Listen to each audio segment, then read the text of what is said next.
use in this country about 60 billion pounds of pesticides every year, all of them designed specifically to be harmful, and all of them used in a way that puts them directly out into our fields, into our homes, onto our lawns and gardens, onto our golf courses, and eventually into our rivers, streams, and waterways. So all of them eventually end up either on our food or in our drinking water.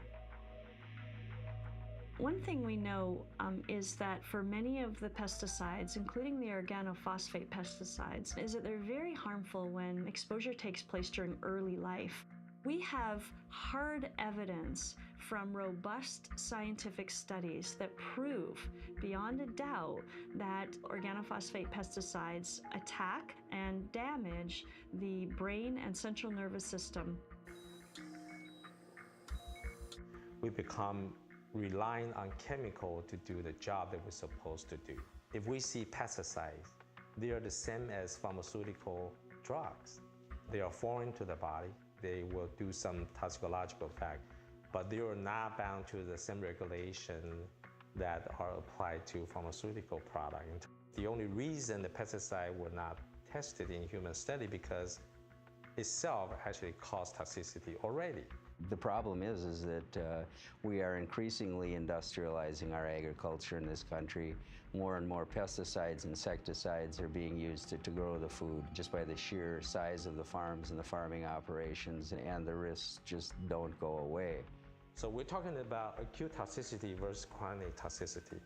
Chronic toxicity never been tested, never been required to be tested.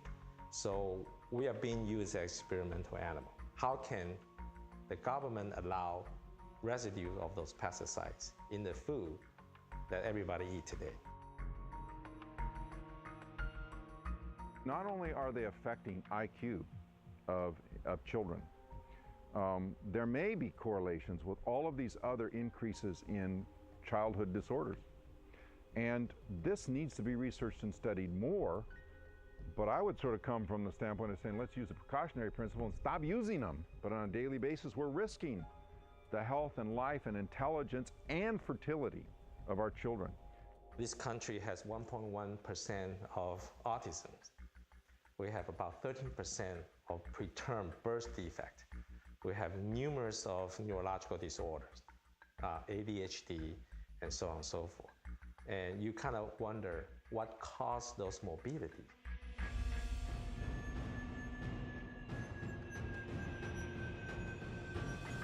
It's very obvious.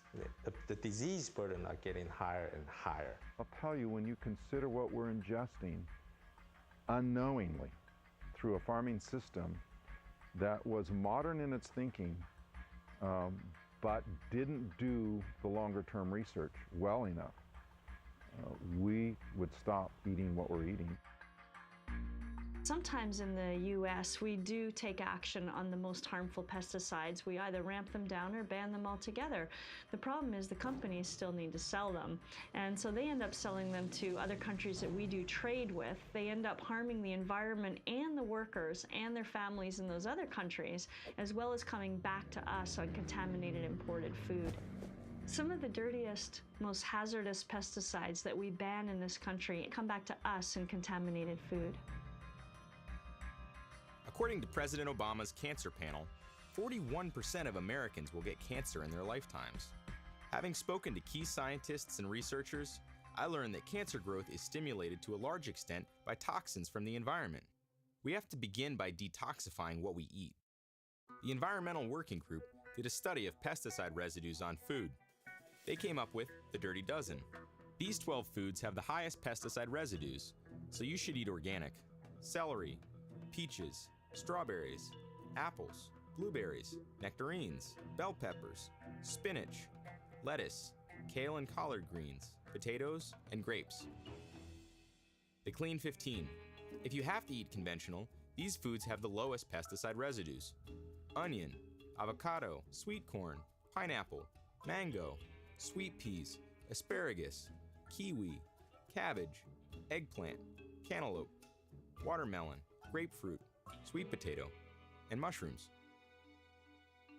The problems are bigger than toxic chemicals in our food. The system is focused on large agribusiness that pollutes the environment. It's not focused on wholesome foods, but on processed products, which are unhealthy.